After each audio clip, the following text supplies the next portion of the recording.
tobandaki na mandalala, tokomi na ba terrain, tokomi na bandaku, tokomi na bangare, lelo tozali na ba temple.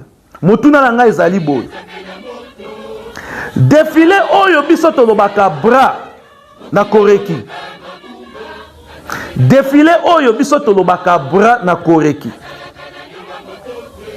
Totala yango lisusu na. Bra na koreki. Défilé yango oyo. Tango tolobeli likambo ya défilé ezali mabina te. Bato balobi no biso tobina kate tosalaka bra. Bra ezali défilé oyo papa Diangenda bandaka ko défilé. Bra ezali lolenge papa Diangenda bandaka ko tambola. Tobandi na bra. Tosala sikoyo réflexion spirituelle. Tosala analyse spirituelle. Lokola tobandi na bra. Est-ce que tokosuka na bra? Po na likambo nyonso développement ezalaka. Na likambo nyonso développement ezalaka. Lingomba na biso tobandaki na mandalala. Tokomi na ba terrain, tokoti na bandaku, tokomi na bangare, tokomi na ba temple, lelo tozali na ba temple. Ndenge tozali ko défiler bras. Oyo biso tobengi yango bras. Oyo batu misusu balobi, ah wana ezali ndenge papa Diangenda bandaka ko tambola. Oui, problème ezali te. Tondimi bras ezali ndenge papa Diangenda bandaka ko tambola. Est-ce que papa Diangenda yebisaki biso to imiter ye ndenge atambolaka? Poto komisa yango style moko boye na kati ya lingomba oyo biso tokomi ko luka ko développer yango. Je ne crois pas. C'est-à-dire lolenge ya papa Diangenda ko tambola ezalaki lolenge standard. Donc papa Diangenda bandaki ko tambola ndenge wana standard. A développé qui yango te parce que ezalaki lolenge na ye ya ko tambola. Mais biso to transformer lolenge ya papa Diangenda ko tambola to komisi yango défilé bras. Mapeka likolo. Papa Diangenda pe azalaki mutu ya mapeka te. To komisi yango bras mapeka liboso. Ne motuna na biso ezali boy. Est-ce que ndenge to bandi na bras? Est-ce que kosuka kaka na mapeka? Selon bino kaka ndenge bino moko bozali komona.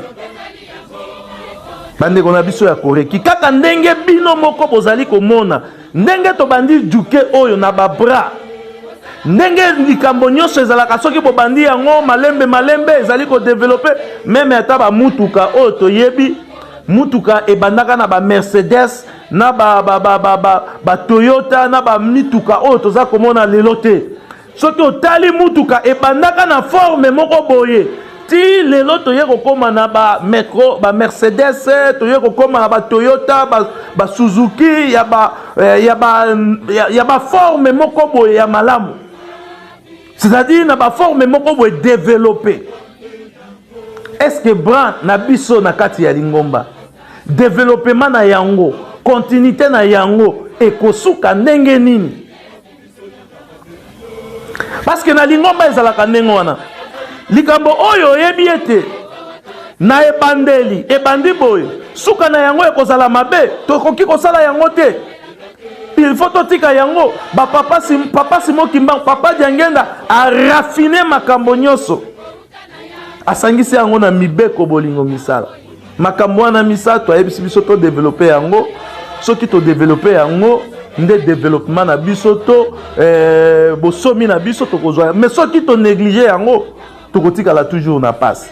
Ce qui veut dire na bolingo na mibeko na misala nde ezali makambo to ko banda ko développer yango. Bras ekosuka kaka na bras ndenge o tozali komona parce que tozali komona yango ete bras wana ezalaki na mapeka ekomi na makolo ezwi na mutu ekozwa na luketu ti tokokomisa yango mabina euta na lola.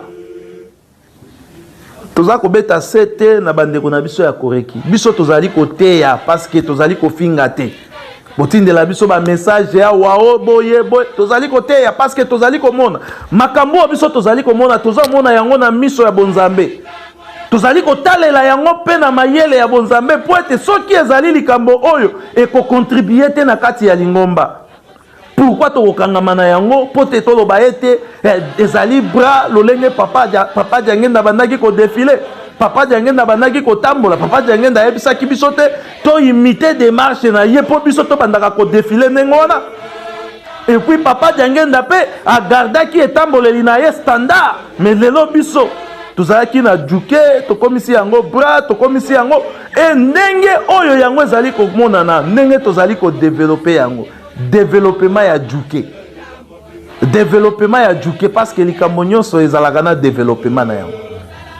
Lingomba tobandaki na Mandalala ezali ko développer lelo tokomi na batambe juke oyo ya bras tobandi yango lolenge wana ndenge oyo bino boyebi papa Diangenda bandaki ko défiler, papa Diangenda bandaki ko tambola. Oui, effectivement ndenge papa Diangenda bandaki ko tambola tobandi yango na lolenge oyo papa Diangenda bandaki ko tambola.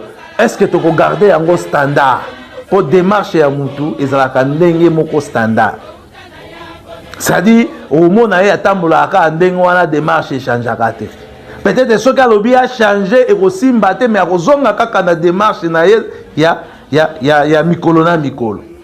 Siko biso juke tozotala yango avenir na yango développement na yango nde esika oyo tozali kobetela sete ya koloba ete biso bandeko ya koreki nde tokangama na likambo wana oyo biso ezalaka bras mais biso tozali kotala na miso ya bonzambe nde tozali komona ete développement ya bras oyo biso tomemaka na Lingomba développement na yango ekobanda malembe ekokota na kati ya banganga nzambe, ekokota na kati ya bana mike, ekokota na kati ya bandimi, ekokota biso nyonso toko développer bras wana na ndenge oyo tozali komona. Conséquence na yango mokili ekokopie biso, mokili ekosala, eske toza na raison ou bien toza na raison te?